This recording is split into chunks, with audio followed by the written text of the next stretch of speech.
राम राम, जय हिंद। सभी साथियों को स्वागत है थारा YouTube channel GK by Ajay sir में। तो आपा पढ़ा राजस्थान को भूगोल और राजस्थान की आपा विश्व को भूगोल पढ़ा।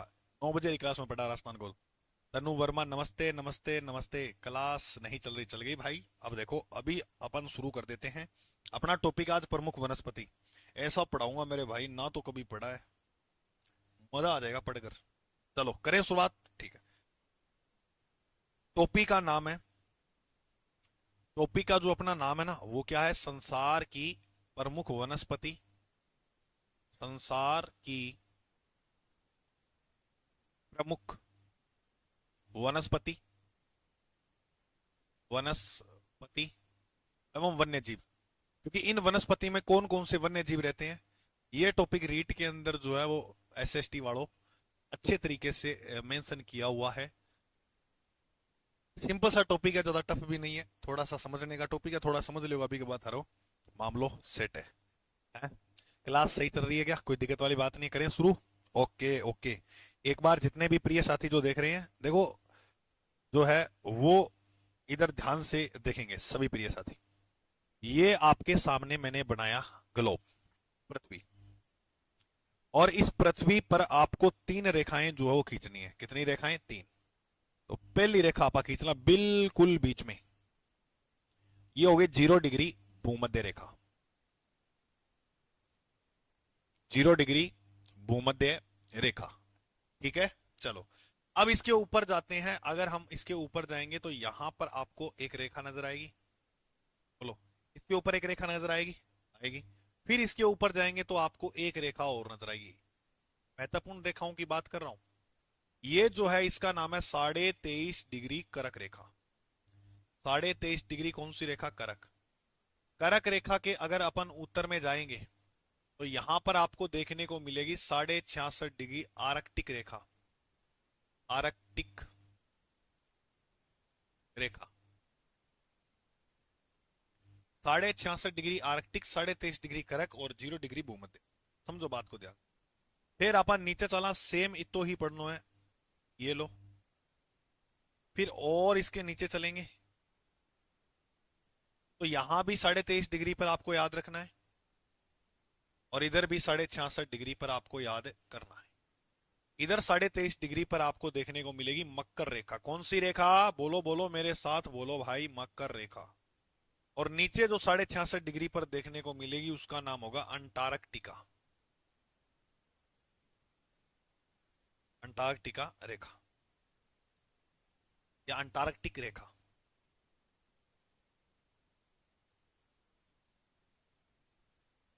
ये ठीक है मेरे भाई? बिल्कुल। दिव्या, विकास, मिस्टर मुकेश, सरजी राजस्थान पुलिस को एग्जाम आगे हो सी अब 19-20 ने। अभी तक तो 19-20 को ही है। अभी कोई ऐसी आधिकारिक सूचना ही नहीं है कि आगे होगा या नहीं होगा।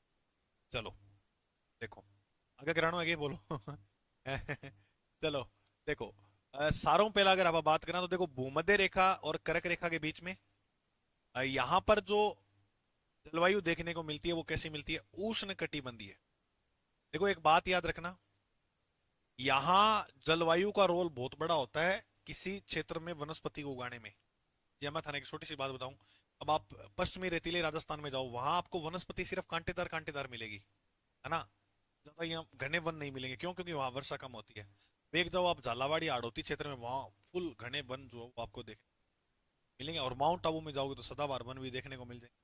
तो इसका मतलब जहां तापमान भी अधिक हो और जहां पर बारिश भी अधिक हो तो उस क्षेत्रों में जो है वो सदाबहार वन पाए जाते हैं। धीरे धीरे जो है समझाऊंगा। हाँ, 2-3 मंथ आगे करवा दो। देखो एक होता ही है विद्यार्थी, वो एक मतलब शेड्यूल हो गई है दिमाग में फिक्स कि जैसे कोई एग्जाम आता है ना, तो जैसे जैसे नजदीक आता है तो ऐसे कहते हैं कि यार 3 महीने और मिल जाते ना तो मैं झंडे ही गाड़ देता। ठीक है, चलो जितना टाइम आप उसमें प्रयास करो, मेहनत करो। ठीक है। ये उष्ण कटिबंध। इसके थोड़ा ऊपर जाएंगे तो यहाँ पर जो आपको जलवायु देखने को मिलेगी वो कैसी देखने को मिलेगी? शीत प्लस उष्ण, शीतोष्ण। ऊपर जाएंगे तो बिल्कुल ठंडी जलवायु। कौन सी? शीत। नीचे भी सेम। यहां देखोगे तो उष्ण, फिर नीचे जाओगे तो शीतोष्ण, और नीचे जाओगे तो शीत। तो ये जलवायु वाला क्राइटेरिया अगर आप समझ गए तो मुझे बताओ। सभी साथी कमेंट में बताओ, सभी बात साथी कमेंट में बताओ। अब सबसे पहले अपने उष्णकटिबंधीय क्षेत्र के वन जो पढ़ते हैं। अब यहाँ उष्णकटिबंधीय क्षेत्र है, तो हम सबसे पहले जो वनस्पति पढ़ेंगे वो पढ़ेंगे उष्णकटिबंधीय सदाबहार वन। तो नंबर 1 पर आप सभी प्रिय साथी हेडिंग लगाओगे उष्ण कटिबंधीय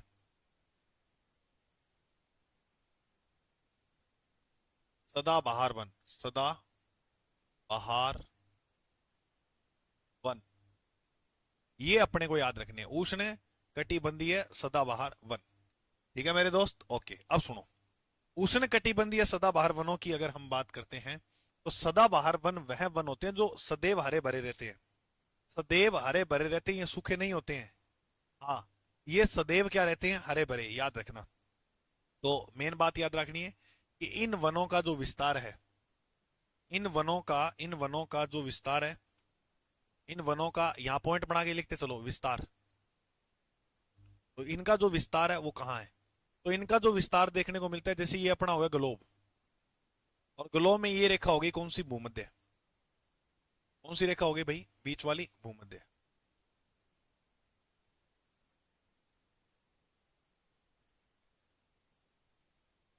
तो 0 डिग्री है ये। भूमध्य रेखा से अगर हम 10 डिग्री ऊपर चलते हैं और भूमध्य रेखा से 10 डिग्री नीचे चलते हैं, तो इनके बीच में जो वन मिलेंगे वो कौन से मिलेंगे, सदाबहार वन। सुनना, भूमध्य रेखा से 10 डिग्री उत्तरी व 10 डिग्री दक्षिण में विस्तार है। तो भूमध्य रेखा से 10 डिग्री नॉर्थ में जाएंगे और 10 डिग्री जो है वो साउथ में। इन अक्षांशों पर हम पहुंचेंगे तो इनके बीच में जो आपको वन मिलेंगे वो कौन से मिलेंगे, हाँ मांगीलाल, वेरी गुड भाई, सदाबहार जो वन है वो देखने को मिलेंगे। समझ में आ गई? अब देखो, जैसे अपन उष्ण कटिबंधीय ये जो वन है सदाबहार, इन्हें सीधा अगर बोल दें तो ऐसे बोल सकते हैं कि भाई यही जो वन है वो कौन से हैं, सदाबहार वन। कौन से वन है, सदाबहार वन। सदाबहार वन की अगर अपन बात करें तो यहाँ यहाँ यह सदैव हरे भरे रहते हैं, हरे भरे रहते हैं। तो सदैव जो हरे भरे रहते हैं उन वनों को क्या कहते हैं, उन वनों को जो है वो सदाबहार वन कहा जाता है। बलवीर, हेलो सर, मैं आईना, अच्छा भाई आईना, बिल्कुल स्वागत है आपका। ठीक है, अब देखो, जो सदैव सदाबहार वन होंगे उन वनों की अगर अपन बात करेंगे तो उन वनों के अंदर याद रखना, उन वनों की अगर अपन बात करेंगे तो इन वनों में तापमान भी अधिक देखने को मिलता है। तापमान भी, ये वन वहां होंगे जहां तापमान भी अधिक होगा। वह अब जहां तापमान अधिक होता है वहां वर्षा भी क्या होती है, अधिक होती है। तो उन क्षेत्रों में ज्यादा देखने को मिलेंगे। उसके बाद अगर अपने बात करें तो इन वनों में संघनता अधिक होती है, संघनता अधिक पाई जाती है। संघनता को मतलब क्यों है, संघनता का मतलब होता है ज्यादा हरे भरे होते हैं, पाई जाती है। इन वनों की यदि अपन बात करते हैं तो वेरी वेरी मोस्ट इंपोर्टेंट, यहाँ ये जो है इस प्रकार से आप लिख लेना, गलत मत करना प्रश्न। यहाँ जो वर्षा है वो 200 सेंटीमीटर से अधिक, अधिक वर्षा होती है इन वनों में, अधिक वर्षा। तो या ये वन वहां होंगे या इन वनों को जो है वो वर्षा कितनी चाहिए, 200 सेंटीमीटर से अधिक। ये प्रश्न वेरी मोस्ट इंपोर्टेंट है, पूछा गया है एग्जाम में। इस वन के अंदर अगर अपन बात करते हैं तो समझना, देखो संघनता अधिक पाई जाती है। अब संघनता अधिक होती है, संघनता को मतलब हो, जी हाँ, ओ एक पेड़ है, ये पेड़ जो है जैसे मान लो ये, और यहाँ भी पेड़ है पास में भी। इसके अलावा अगर आगे देखें तो आगे भी इस प्रकार के जो पेड़ हैं वो देखने को मिलेंगे। और इन वनों की अगर बात करें तो ये पूरे के पूरे, पूरे के पूरे जो पेड़ हैं ये पूरे के पूरे आपको हरे भरे नजर आएंगे। इनमें ऐसे नहीं है कि आपको यहाँ ये पूरे लथपथ एकदम पत्तियों से पूरे ढके हुए, पूरे हरे भरे जो है वो आपको क्या आएंगे, नजर आएंगे। जय माता की बबलू भाई, जय माता की।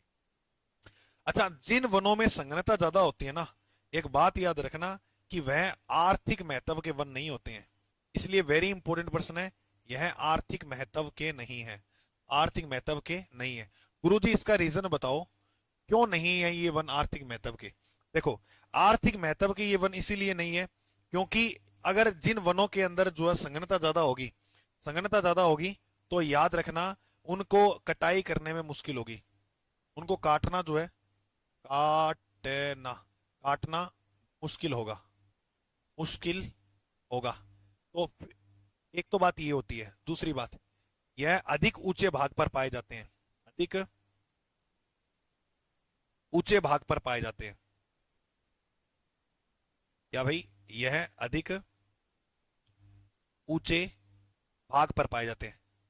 अब ऊंचे भाग पर ज्यादा पाए जाएंगे ना, पर पाए जाते हैं, ऊंचे भाग पर पाए जाते हैं। अब ज्यादा ऊंचे भाग पर पाए जाते हैं, इसलिए यहां जाने के लिए लोग डरते हैं कि कल को पैर फिसल गया, कल को कुछ ऐसी घटना हो गई तो पेड़ काटना तो महंगा पड़ जाएगा रे, हैं? तो इसलिए इसको काटना मुश्किल होता है, और अधिक ऊंचे भाग पर होते हैं, और प्लस इसकी लकड़ी जो होती है ना वो कठोर बहुत होती है। हाँ, ऊंचाई पर, बिल्कुल बिल्कुल, ठीक है ना। और इसकी लकड़ी जो वो क्या होती है, कठोर होती है। अच्छा, काटना मुश्किल क्यों होता है? क्योंकि इनमें संघनता ज्यादा होती है, ये बात याद रखना, संघनता अधिक होती है, इसलिए काटना मुश्किल होता है। ठीक है, अधिक ऊंचे भाग पर सदाबहार वन देखने को मिलते हैं। इसके अलावा आप याद रखोगे कि लकड़ी जो होती है वो कठोर होती है, लकड़ी कठोर होती है। और ऐसी लकड़ियां आपको ज्यादातर देखने को मिलेगी अमेजन वनों में। कौन से वन में देखने को मिलेगी? Amazon one. तो गुरुजी, अमेजन वन को तो सदाबहारी तो वन कहते हैं। हाँ, ये पकड़ी ना बात। ये जो वन है यहाँ पर, ये दक्षिण अमेरिका में, ये जो वन है ये कौन से हैं? अमेजोन। ये जो यहाँ आपको वन देखने को मिलेंगे मेरे दोस्त, ये दक्षिण अमेरिका में, दक्षिण अमेरिका में जो आपको वन देखने को मिलेंगे वो कौन से वन है? Amazon one. और इनकी एक मजबूत बात यह है, क्योंकि ऑक्सीजन रिलीज सबसे ज्यादा इन्हीं से होती है। तो ये जो वन है कौन से है? Amazon one, Amazon one, Amazon one. Amazon one की बात करें तो ये कहां देखने को मिलते हैं? ये प्रश्न एग्जाम में पूछा गया है, दक्षिण अमेरिका में। और यहां पर एक प्रमुख नदी बहती है जिसका नाम है अमेजोन नदी, इसमें एंडाकोंडा देखने को मिलता है।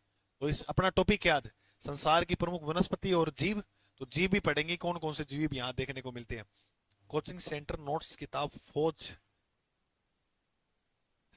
तो तेरी सारी है, लेकिन सूरतगढ़ में बेटे हमारे अजय सर अब भी सब पे भारी है। बक्सो है हर थे तो ना चढ़ाओ। अमेजोन वन, अमेजोन वन कठे मिलेगा अपना ने दक्षिण अमेरिका में। अमेजोन वन की अगर बात करें, देखो इन्हें बोलते हैं पृथ्वी के फेफड़े। पृथ्वी के फेफड़े किसे कहते हैं? अमेजोन वन को फेफड़े, फेफड़े। अब फेफड़ा वहां पर क्या, सांस लेने को काम करा तो सांस ये मान लो ऑक्सीजन आठवीं मिले सारों ज्यादा। अच्छा, पृथ्वी की किडनी किसे बोलते हैं? पृथ्वी की किडनी, तो किडनी या गुर्दे, पृथ्वी के गुर्दे किसे बोलते हैं? तो वो बोलते हैं, पृथ्वी की किडनी या गुर्दे बोलते हैं मैंग्रोव वनों को। मैंग्रोव वन जो है ना उन्हें बोलते हैं, ये बात याद रखना। कौन से वनों को बोलते हैं? मैंग्रोव वनों को। तो अमेजोन वन दक्षिण अमेरिका मिलते हैं, और पृथ्वी के इन्हें क्या कहते हैं? फेफड़े। अब एक बात याद रखी बैठूं, ये जो अमेजोन वन की लकड़ी होती है ना, ये भी आपको क्या देखने को मिलेगी? कठोर देखने को मिलेगी। क्या था, आपने एक पेंटिंग है, आपने नाम सुना होगा मोनालिसा पेंटिंग के बारे में, है भाई? इतनी शानदार पेंटिंग है, इतनी शानदार है, देखोगा देख के बोलोगा वाह गुरुजी क्या पेंटिंग है। एक बार मैंने तो जिसिया बना दी। ये मान लो आप कौन सी पेंटिंग है? मोनालिसा। मोनालिसा की जो पेंटिंग है वो किसने बनाई थी? Leonardo da Vinci, Leonardo da Vinci. Leonardo da Vinci ने ये मोनालिसा पेंटिंग तैयार करी। और सेम, अच्छा मोनालिसा जब पेंटिंग तैयार करी तो बताया है कि इस पेंटिंग को शायद 1502 या 3 में शुरू किया गया था, और 2930, मतलब ये लियोनार्दो दा विंची था ना, इसने लास्ट जब इसकी मृत्यु हो गई थी ना पास में, तब तक ही इस पेंटिंग को तैयार करता गया। इसके बारे में पढ़ेंगे तो ऐसे लगता है कि इनकी लिप्स बनाने में ना इसने 2 से 3 साल का टाइम लगाया था, एक एक। और इसे देखोगे ना, आ रहा है वाह क्या जिंदा पेंटिंग नजर आती है, जिंदा पेंटिंग नजर आएगी आपको इसको देखोगे। अपने राजस्थान में भी इसी पेंटिंग है, बनी ठनी। तो राजस्थान की मोनालिसा किसे बोलते हैं? बनी ठनी पेंटिंग को। आ पेंटिंग बनाई मयूर ध्वज निहाल चंद, है ना? हाँ याद रखियो। वाह सर क्या पेंटिंग तो क्या है। हाँ, तो मोनालिसा पेंटिंग अब देखो किस पे बनी, आपको पता है? मोनालिसा पेंटिंग एक लकड़ी का फ्रेम है, कोई गत्ते वगैरह पे नहीं बनी, या किसी कोई अपने बात करें कपड़े पे नहीं बनी हुई है। तो यह एक लकड़ी के फ्रेम के ऊपर जो बनाई गई, लकड़ी के ऊपर बनाई गई इस पेंटिंग को, लकड़ी के ऊपर। क्यों? क्योंकि देखो कपड़ा वगैरह होता है वो खराब हो जाता है, लकड़ी, अब ये अमेजोन वन में मिलती है ये लकड़ी, ये यहां से ये लकड़ियां खराब नहीं होती हैं। तो इस लकड़ी पर बनाई गई ये पेंटिंग और आज भी आपको देखने को मिल जाएगी, बनी ठनी बिल्कुल। नागरीदास, हाँ, वो नागरीदास के दरबार में अगर बात करें तो बनी ठनी जो है वो नाच गाना करने वाली एक दासी थी, ऐसा सुनने को मिलता है भाई। रसिक प्रिया नाम हो बनी ठनी को, है ना। तो वो पूरी कहानी है।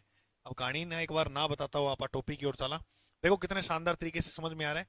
उपनाम सदाबहार वन, तापमान अधिक, वर्षा अधिक चाहिए इन वनों को, संघनता अधिक होती है, वर्षा कितनी चाहिए 200 सेंटीमीटर से अधिक, आर्थिक महत्व के नहीं होते, काटना मुश्किल होता है, संघनता ज्यादा होती है, अधिक ऊंचाई पर होते हैं इसलिए काटना मुश्किल हो जाएगा, और लकड़ी कठोर होती है इसलिए भी मुश्किल ही है काटना। तो ये आर्थिक महत्व के वन जो है नहीं होते। जो लकड़ी कठोर होगी ना उसको अपने आकृति बनाकर कोई रूप नहीं दे सकते, जैसे बैलगाड़ी बनानी है या कोई फर्नीचर का सामान बनाना है तो सामग्री नहीं बनती है इन लकड़ियों की, ठीक है ना। तो याद रखना। जय श्री राम भाई, जय श्री राम।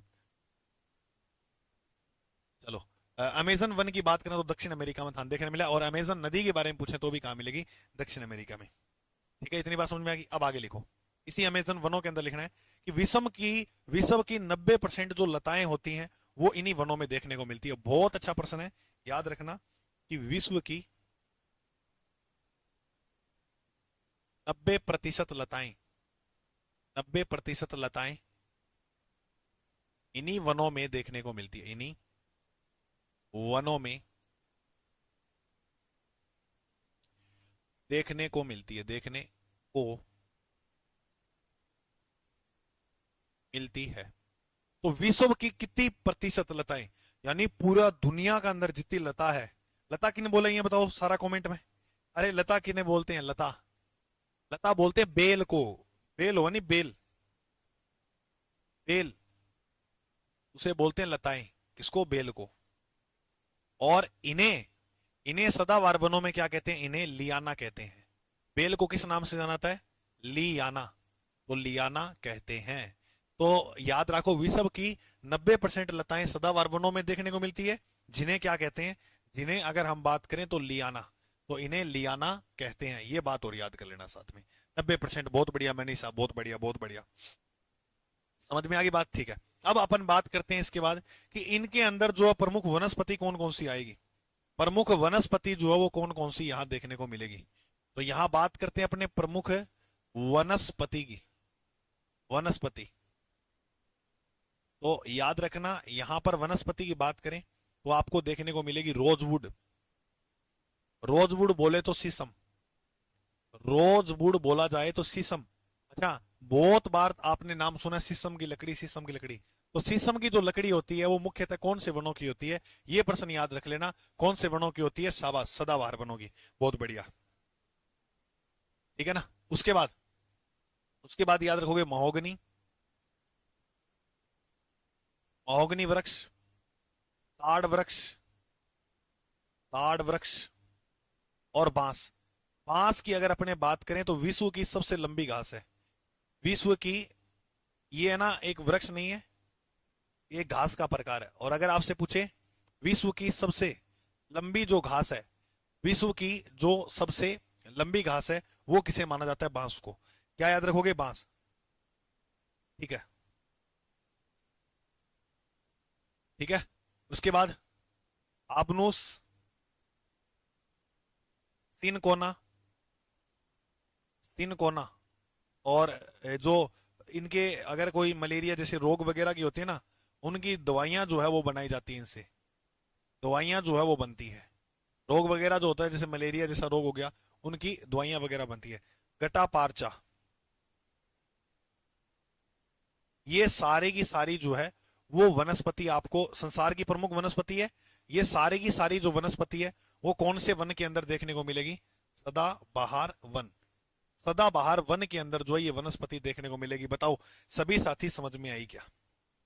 हाँ बहुत बढ़िया, जल्दी से बताओ कमेंट में, रेजा को ध्यान में गए हैं, बताओ चला गए, ठीक है। तो ये सारी की सारी वनस्पति जो है वो थनाट देखने मिलेगी। इसके अलावा वनस्पति के बाद अपने देखें, अब ये तो होगी वनस्पति की बात, अब देखें प्रमुख वन्य जीव यहाँ कौन कौन से देखने को मिलते हैं। तो यहाँ अगर बात करें प्रमुख वन्य जीव, प्रमुख वन्य जीव। तो देखो यहां पर वृक्षवासी जो जीव है ना वो ज्यादा देखने को मिलते हैं। क्या? पहली बात तो थे याद रखनी है कि 8 है अपने ने वृक्षवासी, वृक्षवासी जीव अधिक मिलेगा। कौन से जीव अधिक मिलेंगे? वृक्षवासी। तो वृक्ष में रहने वाले हैं ना वो जीव आपको यहां ज्यादा देखने को मिलेंगे। एक तो प्रश्न याद रखना ये। दूसरा, यहां पर आपको लंगूर देखने को मिलेगा, लंगूर भी देखने को मिलेगा। यहां पर आपको तीतर, तीतर भी देखने को मिलेगा। इसके अलावा अगर बात करें तो यहां आपको देखने को मिलेंगे सांप। सांप की बात करें तो इन वनों का जो फेमस सांप है उसका नाम है एनाकोंडा। ओहो, एनाकोंडा। हाँ जी, एनाकोंडा फिल्म भी देखी होगी आपने। विश्व का सबसे लंबा सांप है ये, विश्व का सबसे लंबा सांप है। गुरुजी डंक मारता है, डंक। ये इतना बड़ा है भाई, इतना बड़ा है, वो सूतगढ़ खा जाए, देख लो। विश्व का सबसे लंबा सांप है। अमेजोन, ये अमेजोन वनों के अंदर देखने को मिलता है। तो क्योंकि वो वन सदाबहार है। अब एक फिल्म आई थी आपको पता हो तो, एनाकोंडा। तो वो फिल्म की शूटिंग पूरी की पूरी अमेजोन नदी और उनके वनों के आसपास ही हुआ हुई है। वहीं ये जो है वो आपको देखने को ज्यादातर मिलते हैं। ठीक है ना? हाँ, ठीक है ना? हाँ, इसके बाद आप याद रखोगे यहां देखने को मिलते हैं बंदर। क्या देखने को मिलते हैं भाई? बंदर, गोरिल्ला, गोरिल्ला, चमगादड़, चमगादड़, पापा का चमगादड़, पापा चमगादड़, हाँ भाई पापा का। और गोरिल्ला हो गया, चमगादड़, शाही गिलहरी, शाही गिलहरी। ये सब जीव जो है वो आपको यहां देखने को मिलेंगे। शाही गिलहरी जो है वो भी यहां देखने को मिलेगी। बिल्कुल भाई, बहुत बढ़िया, बहुत बढ़िया। तो इतनी बात समझ में आई? खाना खा जा। देखो, वृक्षवासी जीव देखने मिलेगा, लंगूर मिलेगा, तीतर, सांप, बंदर, गोरिल्ला, चमगादड़, शाही गिलहरी। ये यहाँ सदाबहार वनों के प्रमुख वन्य जीव हैं। तो सदाबहार वन में कौन कौन से जीव पाए जाते हैं? तो आप इसका उत्तर कर देना, ये जीव मिलते हैं। ठीक है? मगरमच्छ है सर, मगरमच्छ हो पापा के है। चलो जो भी है, कुछ तो है ही है, कुछ तो है ही। जिस हिसाब से फर्स्ट ग्रेड में प्रश्न आए थे उस प्रकार से थर्ड ग्रेड में भी आएंगे क्या सर? आसू जी बिल्कुल बिल्कुल बिल्कुल, अपने को हल्के में तो बिल्कुल ही नहीं लेना है। देखो, मैं आपको बता देता हूँ, आरपीएससी पता नहीं क्या, अब कहने को तो कहते क्या पता आसानी आ जाए, है ना? लेकिन अपने को तैयार जो होना है ना वो इसी लेवल का मानकर होना है। अभी तक जितने भी आरपीएससी ने एग्जाम लिए ना, पेपर तो आसान नहीं दिया है, अच्छे खासे प्रश्न दिए हैं। मतलब एक एक टॉपिक से प्रश्न उठाए और प्लस एक एक टॉपिक में से सब चीजों को कवर कर रहा है। अगर खनिज से पूछ रहा है तो रॉक फास्फेट को भी कवर कर रहा है, जिप्सम को भी कवर कर रहा है, कोयले को भी कवर कर रहा है और लोहे को भी कर रहा है। अगर नदियों से पूछ रहा है तो चंबल भी कवर कर रहा है, बनास भी कर रहा है, लूनी भी कर रहा है, घग्गर भी कर रहा है। मतलब सहायक नदियां का पूछ कर या कथन वाले कैसे ना कैसे घुसा कर प्रश्न जो है इस प्रकार से पूछ रहा है। आसू जी आपको मैं जानकारी के लिए बता देता हूँ कि अपनी 9 बजे, 9 बजे जो है वो राजस्थान भूगोल की क्लास होती है, उसमें उसी लेवल के प्रश्न जो वो कराए जा रहे हैं, उनकी व्याख्या कराई जा रही है। और ये जो है वो अपने वर्ल्ड ज्योग्राफी रेट वाले साथियों के लिए। प्लस इसमें कुछ टॉपिक ऐसे हैं जो सेकंड ग्रेड के भी अंदर आते हैं। तो सेकंड ग्रेड वाले जो साथी हैं, जैसे उनका एग्जाम है सितंबर में, तो रिवीजन के लिए आप ये जैसे महासागर हो गया, महाद्वीप हो गया, पवन हो गया, काफी टॉपिक होते हैं, तो वो आराम से आप देख सकते हो। ठीक है? और सेकंड ग्रेड वालों को ये बता दूं कि जब आपके एग्जाम का थोड़ा सा टाइम आ जाएगा नजदीक, है ना, तो फिर मैं आपको वो जो प्रवासी वगैरह के नवीन आंकड़े हैं वो सारे मैं करवा दूंगा। क्लियर? दिक्कत वाली बात नहीं है, उद्योग वगैरह के जो भी है। ठीक है ना? ठीक है, चलो अब अपने बात करते हैं। ये तो हो गए अपने कौन से? उष्ण कटिबंधीय सदाबहार वन। अब अपने पढ़ेंगे उष्ण कटिबंधीय पतझड़ वन। तो लिखो, अब 2 नंबर जो वन पढ़ रहे हैं उष्ण कटिबंधीय के अंदर ही पढ़ रहे हैं। अब पढ़ रहे हैं अपने उष्ण कटिबंधीय, उष्ण कटिबंधीय, उष्ण कटिबंधीय पतझड़ वन।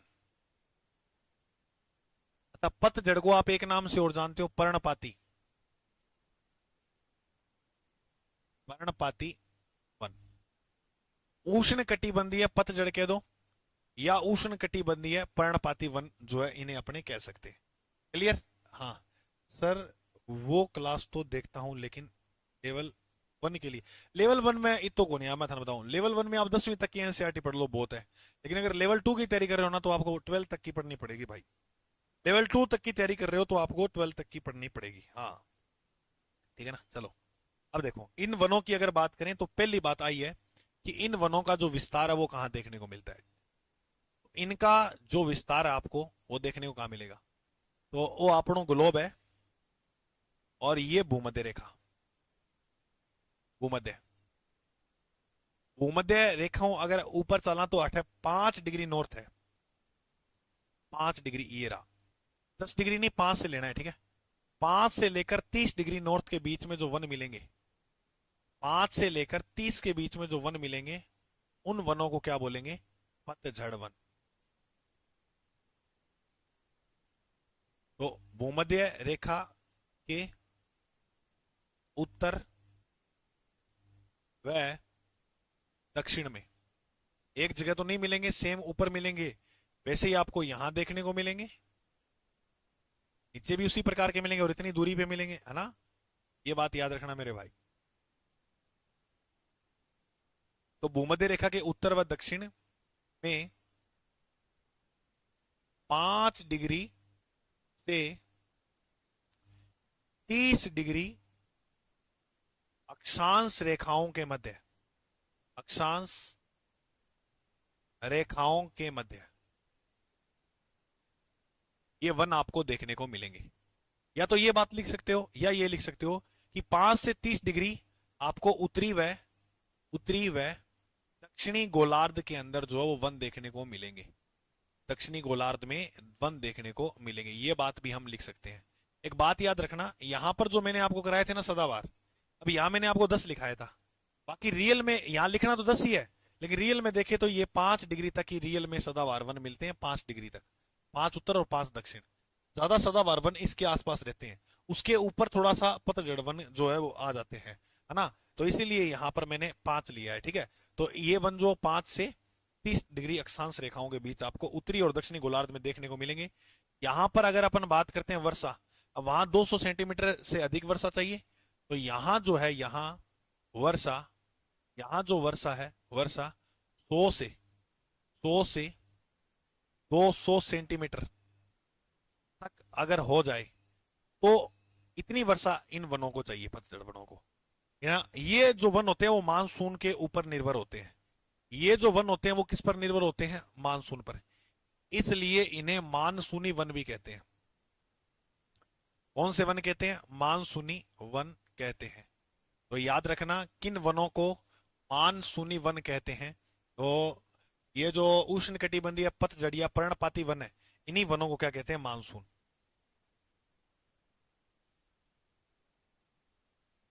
L1 के लिए ये आपकी भूगोल की मूल मंत्र सीरीज रोज देखता हूँ, भूगोल में फिर ना को लाग जाओ, कोई दिक्कत वाली बात को नहीं।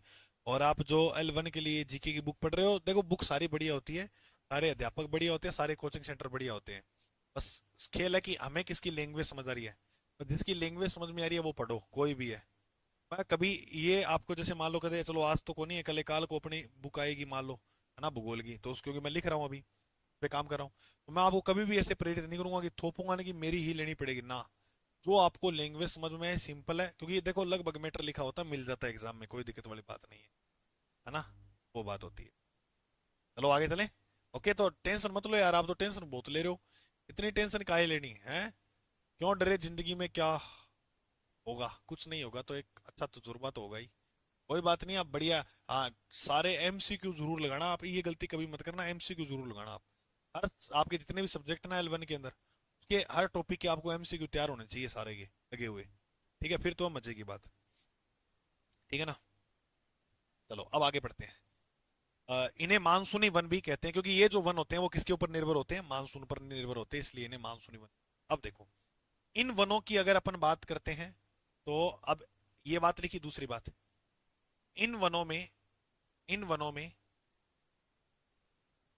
संघनता थोड़ी कम पाई जाती है, संघनता उतने हरे भरे नहीं होते हैं, संघनता थोड़ी कम पाई जाती है।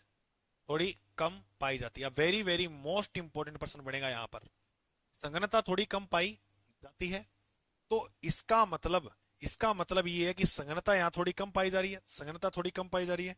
तो इसका मतलब क्या हुआ कि यह जो वन है वो आर्थिक महत्व की दृष्टि से सबसे महत्वपूर्ण, वेरी वेरी मोस्ट इंपोर्टेंट है। आर्थिक दृष्टि से सबसे महत्वपूर्ण वन कौन से है? पतझड़।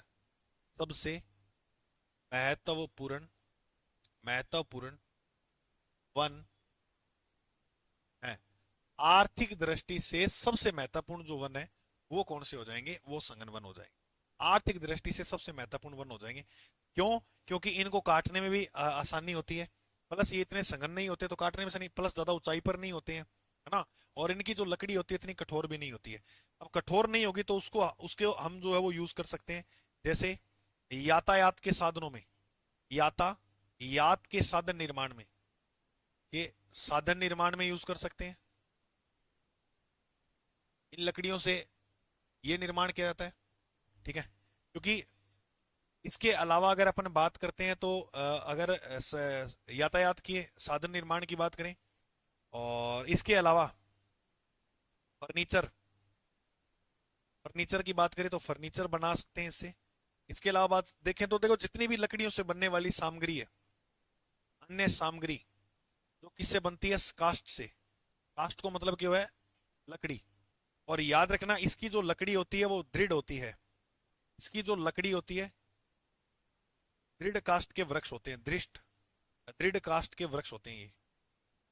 दृढ़ कास्ट के क्या होती है? लकड़ी। कास्ट के क्या मिलते हैं? वृक्ष। इनके वृक्ष की जो लकड़ी होती है वो दृढ़ होती है भाई, ठीक है। तो उनको अपने आकृति वगैरह जो है वो दे सकते हैं, जिसमें यातायात के अपने साधन निर्माण में, जी पहला प्राचीन समय में जी यातायात में, है ना, जी गाना है, वो फिल्म है नदियों के उस पार, उसमें गाना है, कौन दिशा में लेके चला रे बटूर। तो भी मैं वो गानों गावा है एक बैलगाड़ी में बैठ के, तो बा बैलगाड़ी भी टाइप में बना सका पा। फर्नीचर बना सका, जी हाँ, फर्नीचर में बेड वगैरह हो, कुर्सी मेज जो भी है, और अन्य जो सामग्री है उसका निर्माण कर सकते हैं। बोलो इतनी बात समझ में आई क्या? तो आर्थिक महत्व वाले जो वन है वो यही है, ठीक है। अब सर ये वन आपको कहाँ कहाँ देखने को मिलता है? तो इन वनों की अगर बात करें तो यह वन कहाँ पाए जाते हैं, कहाँ कहाँ देखने को मिलेंगे? तो नंबर एक पर ये से वन भारत में भी देखने को मिलेंगे, वेरी इंपॉर्टेंट। इसके अलावा अगर बात करें तो उत्तरी ऑस्ट्रेलिया के अंदर भी, और इन वनों में पाए जाते हैं कंगारू, ना, तो ऑस्ट्रेलिया, उत्तरी ऑस्ट्रेलिया में भी देखने को मिलेंगे। और तीसरा जो पॉइंट याद करना है वो मध्य अमेरिका, मध्य अमेरिका। तो भारत, उत्तरी ऑस्ट्रेलिया और मध्य अमेरिका, ये जो है वो आपको याद है रखने हैं, ठीक है ना बबलू? बहुत बढ़िया। हाँ हाँ, चलो याद रखियो। तो भारत, उत्तरी अमेरिका और ऑस्ट्रेलिया के अंदर उत्तरी ऑस्ट्रेलिया और मध्य अमेरिका के अंदर जो है इसका क्या देखने को मिलता है? विस्तार। अब इसके अंदर कौन कौन से प्रमुख वनस्पति आती हैं वो देखो। इन वनों में कौन कौन सी प्रमुख वनस्पति आती है? या साल वृक्ष हो गयो, तो प्रमुख वनस्पति पूछे, प्रमुख वनस्पति कौन कौन सी आएगी? प्रमुख वनस्पति, तो प्रमुख वनस्पति में अगर जाने तो साल वृक्ष हो गया। कौन सा वृक्ष? तो क्या बात है भाई, इस जनावर की आज उत्तंग कर रखे हो अपने ने, हैं? साल वृक्ष। साल वृक्ष देखो, एक ठंठा गोंद होता है, गोंद, गोंद का सबसे अच्छा स्रोत इसी पे माना जाता है।